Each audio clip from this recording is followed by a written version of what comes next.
তখন সোম বলল, আরে না না, এই তো ধন্যবাদ দেওয়ার কি আছে।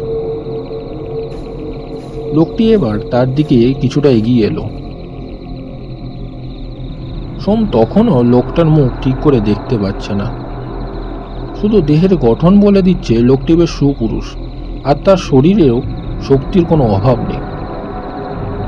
সে লোকটিকে জিজ্ঞেস করলো, তা আপনি কোথায় থাকেন দাদা? লোকটি বলল, আমার থাকার কোনো ঠিক নেই দাদা। আমি এখানেও থাকি, আবার আমি ওখানেও থাকি। মানে সেটা কি করে সম্ভব? লোকটি কোনো উত্তর দিল না, হয়তো তার প্রশ্নটা সে শুনতে পায়নি। সে আবার বলল, তা দাদা আপনি কি করেন? লোকটি বলল,